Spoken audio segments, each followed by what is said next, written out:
आप देख रहे हैं the south Asian insider prime time news जोश इंडिया वेब टीवी पर।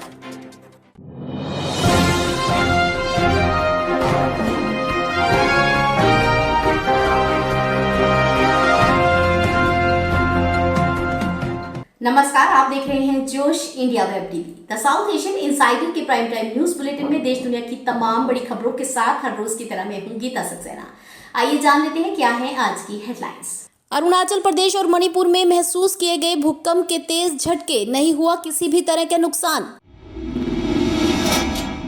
देश के प्रधानमंत्री करेंगे कश्मीरी नेताओं से बैठक, बौखला गया पाकिस्तान, कहा भारत के हर कदम का करेंगे विरोध।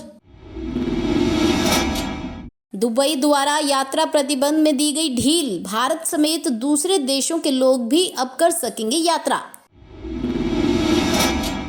ईरान में नए राष्ट्रपति का चयन, इब्राहिम राइसी होंगे नए राष्ट्रपति, विदेश मंत्री मोहम्मद जवाद जरीफ द्वारा हुई पुष्टि। और अब पेश है खबरों का विस्तार। पूर्वोत्तर भारत के दो राज्यों अरुणाचल प्रदेश और मणिपुर में आज सुबह 1 घंटे में दो अलग अलग समय पर भूकंप के झटके महसूस किए गए। अरुणाचल प्रदेश में 1:02 पर जबकि मणिपुर में सुबह 1:22 पर भूकंप के झटके महसूस हुए। रविवार की सुबह दो राज्यों अरुणाचल प्रदेश और मणिपुर में भूकंप के झटके महसूस किए गए। अरुणाचल प्रदेश में यह झटके 1:02 पर महसूस हुए और भूकंप का केंद्र रहा पेंगिन, जबकि रिक्टर पैमाने पर इसकी तीव्रता रही 3.1। वहीं बात करें मणिपुर की तो मणिपुर में सुबह 1:22 पर उखरुल जिले में स्थित शिरुई गांव में भूकंप के झटके महसूस हुए और रिक्टर पैमाने पर इसकी तीव्रता 3.6 नोट की गई। पर इस दौरान राहत की बात यह रही कि दोनों ही राज्यों में इन झटकों से किसी भी तरह के नुकसान की कोई खबर सामने नहीं आई। बता दें कि पूर्वोत्तर क्षेत्र में 24 घंटों के दौरान यह 5वां भूकंप था और इससे पहले शुक्रवार को 2 और बार भूकंप आया था, जिसमें से एक की तीव्रता 4.1 की थी और इनके केंद्र भी सोनीपत जिले में थे। जम्मू कश्मीर पुनर्गठन अधिनियम को पारित किए जाने के बाद केंद्र सरकार की जम्मू कश्मीर के सभी दलों से एक साथ होने वाली यह पहली बैठक होगी, जिसके तहत केंद्र सरकार ने जम्मू कश्मीर के 14 नेताओं को प्रधानमंत्री की अध्यक्षता वाली एक उच्च स्तरीय बैठक में शामिल होने का न्योता दिया है। प्रधानमंत्री आवास पर होने वाली बैठक में भाग लेने के लिए जम्मू कश्मीर में विभिन्न राजनीतिक दलों के नेताओं को टेलीफोन पर आमंत्रित किया गया। माना जा रहा है कि इस बैठक में केंद्र शासित प्रदेश में विधानसभा चुनाव कराने का खाका तैयार किया जाएगा। लेकिन इस बैठक के लिए दिए गए न्योते के बाद पाकिस्तान के विदेश मंत्री शाह महमूद कुरैशी के दिए बयान से पाकिस्तान की बौखलाहट साफ नजर आई। विरोध में शाह महमूद कुरैशी ने कहा कि भारत को 5 अगस्त 2019 की कार्यवाही के बाद कश्मीर में कोई और अवैध कदम उठाने से बचना चाहिए। उन्होंने कहा कि पाकिस्तान ने भारत के 5 अगस्त 2019 के कदम का पूरी तरह से विरोध किया है और इस मामले को संयुक्त राष्ट्र सुरक्षा परिषद सहित सभी अंतर्राष्ट्रीय मंचों पर उठाया है और पाकिस्तान भारत के ऐसे किसी भी कदम का विरोध करने का प्रण लेता है जो क्षेत्र की जनसांख्यिकी को बदलने के लिए जम्मू कश्मीर को विभाजित करने वाला हो। कुरैशी ने कहा कि उन्होंने सुरक्षा परिषद के अध्यक्ष और संयुक्त राष्ट्र महासचिव को भारत के संभावित कदम से अवगत करा दिया है।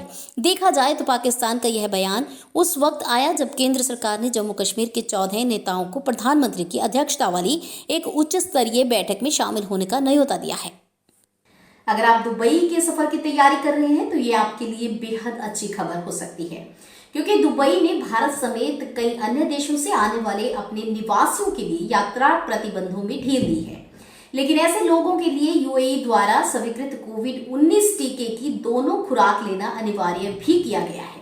जी हाँ, सही सुना है आपने। दुबई ने भारत समेत कई अन्य देशों से आने वाले अपने निवासियों के लिए यात्रा प्रतिबंधों में ढील दे दी है। हालांकि ऐसे लोगों के लिए यूएई द्वारा स्वीकृत कोविड-19 टीके की दोनों खुराक लेना अनिवार्य भी रखा गया है। जानकारी के अनुसार दुबई में संकट एवं आपदा प्रबंधन की सर्वोच्च समिति ने दक्षिण अफ्रीका, नाइजीरिया और भारत से आने वाले यात्रियों के संबंध में दुबई की यात्रा प्रोटोकॉल के नए नियमों की घोषणा की। इस समिति की अगुवाई शेख मंसूर बिन मोहम्मद बिन राशिद मखतूम ने की। नियमों के तहत भारत, नाइजीरिया और दक्षिण अफ्रीका के वही यात्री सफर कर पाएंगे जिनके पास रेजिडेंट वीजा होगा। चुनाव में किसी उम्मीदवार का शुरुआत में ही हार स्वीकार कर लेना ईरान के चुनावों में कोई नई बात नहीं। यहाँ शुक्रवार को हुए मतदान के बाद हालांकि परिणाम अभी घोषित नहीं किया गया, लेकिन कहा यह जा रहा है कि देश को नया राष्ट्रपति मिल गया है और अब न्यायपालिका प्रमुख इब्राहिम राइसी देश के नए राष्ट्रपति होंगे। विदेश मंत्री मोहम्मद जावाद जरीफ ने इसकी पुष्टि की है। यह इस बात का संकेत देता है कि सावधानी से नियंत्रित किए गए इस मतदान में राइसी ने जीत हासिल की है। वहीं कुछ लोगों ने इन चुनावों का बहिष्कार भी किया है। ईरान में शुक्रवार को हुए मतदान के बाद मतगणना भले ही अभी जारी है और आधिकारिक रूप से परिणाम घोषित नहीं किया गया, लेकिन देश के सर्वोच्च नेता आयतुल्ला अली खामेनी के खट्टर समर्थक राइसी की जीत लगभग तय हो गई है। राइसी की जीत के बाद उदारवादी उम्मीदवार एवं सेंट्रल बैंक के पूर्व प्रमुख हिमाती सहित पूर्व revolutionary guard commander Mohsin Rezaei ने राइसी को बधाई दी। सरकार से संबंधित ओपिनियन पोल और विश्लेषकों ने राइसी को पद के लिए दावेदारी जता रहे 4 उम्मीदवारों में से सबसे प्रबल करार दिया है। आप देख रहे थे द साउथ एशियन इनसाइडर के प्राइम टाइम न्यूज बुलेटिन में आज की कुछ बड़ी और खास खबरें जोश इंडिया वेब टीवी पे गीता के साथ। कल नई और ताजा अपडेट्स के साथ फिर से मुलाकात होगी, तब तक के लिए मुझे दीजिए इजाजत। धन्यवाद।